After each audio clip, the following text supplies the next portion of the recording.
Hello everyone, स्वागत है आप सभी का सॉल्यूशन हब पर। मेरा नाम है सौरभ और आज की वीडियो में हम करने वाले हैं क्लास 9th की आपकी जो 8th पोएम है on killing a tree. On killing a tree हमारी पोएम है जिसके पोइट हैं गिव पटेल। इन्होंने पोएम लिखी थी और चलिए इसका सार पढ़ लेते हैं। पहले थोड़ा सा मतलब ये ब्लू बॉक्स में जो दिया है उसके बाद मैं आपको पोएम के बारे में बताऊंगा। So you must have observed people cutting down trees. तो आपने लगभग लोगों को पेड़ काटते हुए देखा ही होगा, क्योंकि पेड़ कटते हैं तभी हमें पेजेस वगैरह भी मिलते हैं। पेड़ों से ही तो बनते हैं। तो but can they kill a tree, लेकिन वो पेड़ों को काटते तो हैं क्या, लेकिन वो मार सकते हैं पेड़ों को?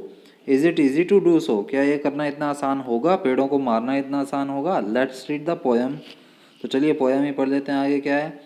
तो पोएम स्टार्ट करने से पहले आपको बता दूं कि अगर आपने पहले वाली जो पोएम्स है या उनके क्वेश्चन आंसर्स हैं वो नहीं देखे हैं तो डिस्क्रिप्शन में मैंने एक लिंक प्रोवाइड किया है, उस लिंक को चेक कर लेना। क्लास 9th पोएम नाम से एक लिंक होगा, उस लिंक पर क्लिक कर लीजिएगा, आपको बाकी सारी पोएम्स और उनके क्वेश्चन आंसर मिल जाएंगे। तो पोएम के अंदर पोइट क्या बताते हैं कि एक पेड़ है, उसको काटना तो आसान होता है लेकिन उसको मार पाना बहुत मुश्किल होता है। उसको मारना इतना आसान नहीं होता क्योंकि वो काफ़ी ज़्यादा पोषण वगैरह लेकर बड़ा हुआ होता है। तो चलिए बाकी पोएम में ही देखते हैं क्या है। It takes much time to kill a tree, कि एक पेड़ को मारने में बहुत ज़्यादा समय लगता है। Not a simple jab of the knife will do it. अब यहाँ पर एक वर्ड आया है जैब। जैब का क्या मीनिंग होता है? जैब का मीनिंग होता है प्रहार करना या किसी चीज़ को हिट करना। तो यहाँ पर पॉइंट क्या कह रहा है कि not a simple jab of knife will do it, कि एक मतलब नॉर्मल चाकू होता है जो नाइफ होता है उसके प्रहार से ये चीज़ नहीं होने वाली, उसके प्रहार से कोई पेड़ नहीं मरने वाला। It has grown slowly, consuming the earth, rising out of it, feeding upon its crust, absorbing years of sunlight, air, water, and out of its leprous hide sprouting leaves. तो अब पॉइंट क्या कह रहा है कि ये इतनी आसानी से नहीं मरने वाला।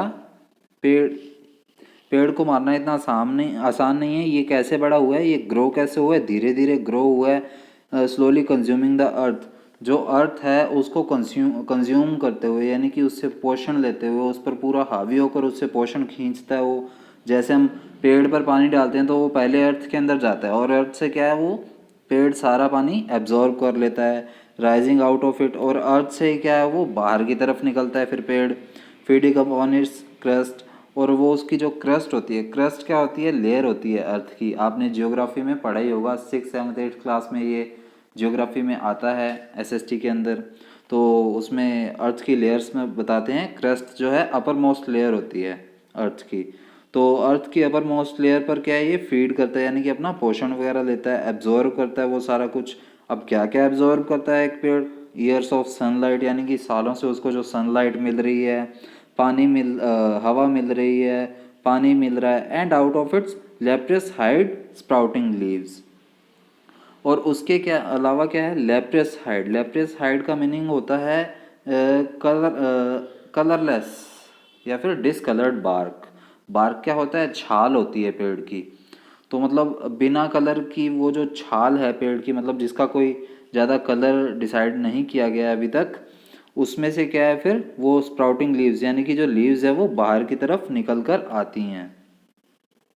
मतलब वो धीरे धीरे बड़ा हुआ है सारा कुछ, हवा पानी वगैरह लेकर, और उसकी जो छोटी छोटी सी टहनियाँ थी जो उसकी छाल से निकली थी वो अब क्या है, काफ़ी ज़्यादा बड़ी हो गई हैं। तो उसको काटा जा सकता है पर मारा नहीं जा सकता। सो हैक एंड चॉप। अब हैक एंड चॉप का क्या मीनिंग होता है? हैक का मीनिंग होता है काटना, और चॉप का मीनिंग होता है उसे खींचना। या फिर आप कह सकते हैं जोर से दबाकर खींचते हैं, या फिर उसको दर्द देकर खींचना कह सकते हैं।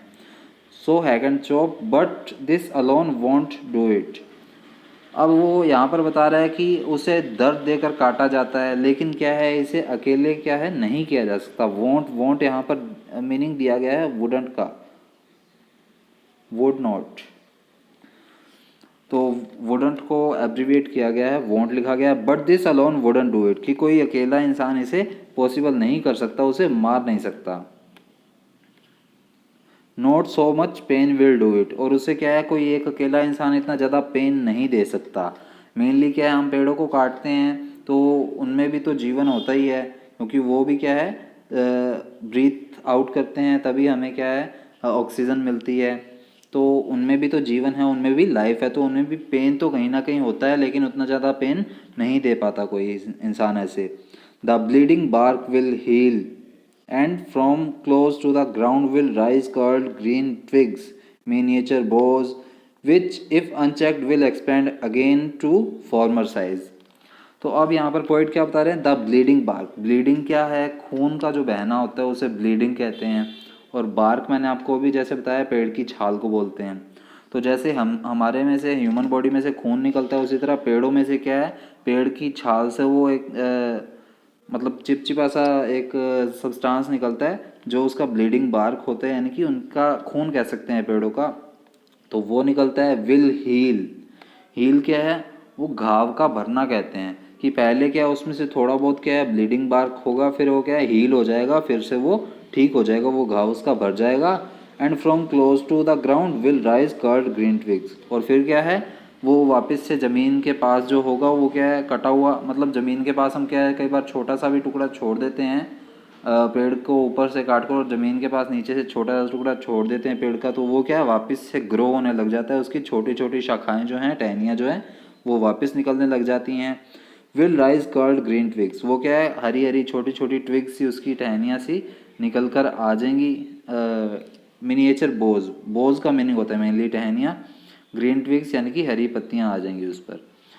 और मिनिएचर बोज उसकी छोटी छोटी टहनियाँ क्या है फिर से उसकी मतलब जहाँ से वो ब्लीडिंग बार्क विद हील होगा, मतलब जहाँ से उसका घाव भरा होगा वहीं से क्या है वो वापस से छोटी छोटी टहनियाँ निकल कर वापस उगने लग जाएंगी। Which if unchecked will expand again to former size. और अगर उसे काफ़ी सालों तक फिर से चेक नहीं किया गया और जैसे नॉर्मली उसे पानी मिलता रहा है पहले की तरह वैसे ही पानी मिलता रहा, तो क्या है वो वापस से बड़ा हो जाएगा और अपने फॉर्मर साइज में, जिस साइज में वो पहले था वैसे ही हो जाएगा। No, the root is to be pulled out. अब यहाँ पर पोइट थोड़ा सा अपना माइंडसेट चेंज कर रहा है, मतलब अलग बात बता रहा है कुछ कि नहीं, अगर जो रूट है उसकी जो शाखा है जो मतलब नीचे पेड़ जितना ऊपर होता है हमने आज तक सुना है उतना ही नीचे भी होता है, तो उसकी जो शाखा है उसको पुल्ड आउट यानी कि अच्छी तरह से खींचा जाना चाहिए out of the anchoring earth.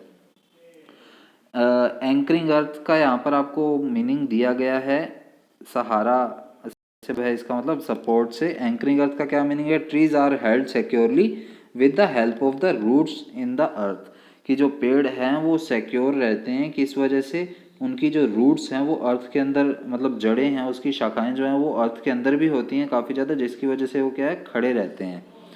So anchoring trees का यहाँ पर मीनिंग आपको बता दिया मैंने। तो आगे क्या है, द आउट ऑफ एंकरिंग अर्थ, यानी कि उसकी जो रूट्स हैं, जो हैवी रूट्स हैं जिनके सारे वो खड़े हैं, वहाँ से इसे पुल्ड आउट करना होगा, खींचना होगा। It is to be roped tied and pulled out snapped out.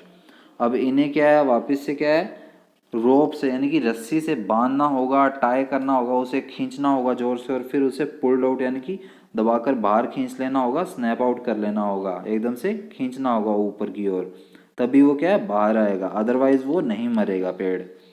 और पुल्ड आउट एंटायरली, या फिर पूरी तरह से उसे बाहर निकाल देना चाहिए आउट ऑफ द अर्थ केव। अर्थ केव से यहाँ पर क्या मीनिंग है, जैसे आपको अभी बताया कि पेड़ जितना बाहर होता है लगभग उतना अंदर भी होती है उसकी शाखा, तो वो अर्थ की केव में चल जाता है यानी कि नीचे अर्थ की तरफ चल जाता है उसके नीचे की तरफ, और क्रस्ट में जाकर वो फिर नीचे बढ़ता जाता है बढ़ता जाता है। तो उस अर्थ केव से उसे बाहर निकालना होगा, पुल्ड आउट करना होगा अच्छी तरह से। And the strength of the tree exposed, और उसके बाद क्या है ट्री की जो स्ट्रेंथ है वो हमें पता लगेगी, वो एक्सपोज हो जाएगी, मतलब वो बाहर आएगी, यानी कि आपको तब पता लगेगा कि ट्री कितना स्ट्रेंथन होता है, ट्री में कितनी मजबूती होती है, उसको जड़ से खींचना कितना मुश्किल होता है, ये आपको पता लग जाएगा। ऊपर ऊपर से काटना कुछ नहीं होता, अगर आप उसे जड़ से उखाड़ेंगे तब आपको पता लगेगा कि ट्री में कितनी स्ट्रेंथ होती है। The source white and wet the most sensitive hidden for years inside the अर्थ।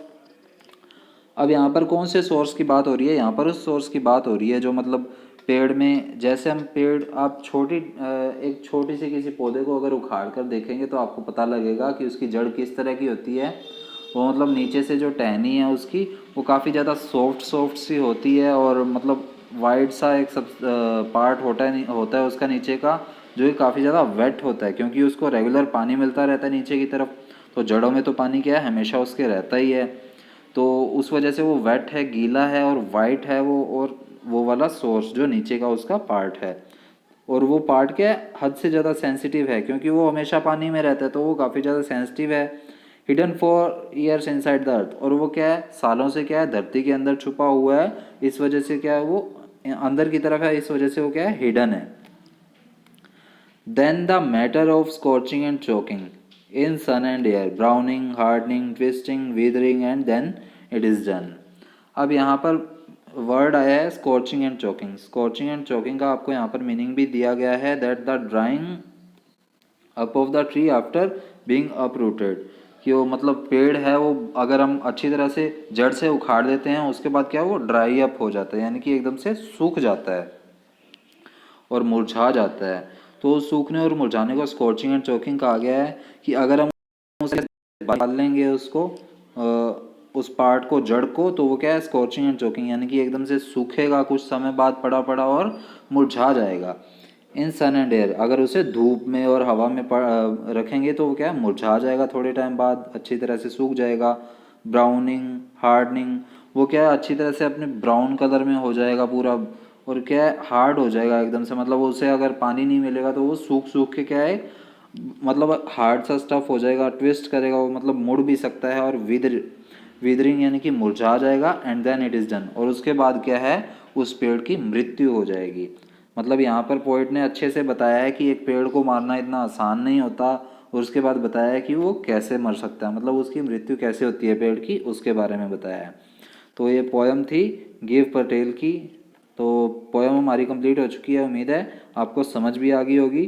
तो डिस्क्रिप्शन में मैंने लिंक प्रोवाइड कर दिया, वो चेक कर लीजिएगा पोएम्स के लिए और एक्सप्लेनेशन के लिए और उसके क्वेश्चन आंसर के लिए। और इसके जो क्वेश्चन आंसर है वो विद इन अ वीक हमारे चैनल पर अपलोड कर दिए जाएंगे। Okay, thank you.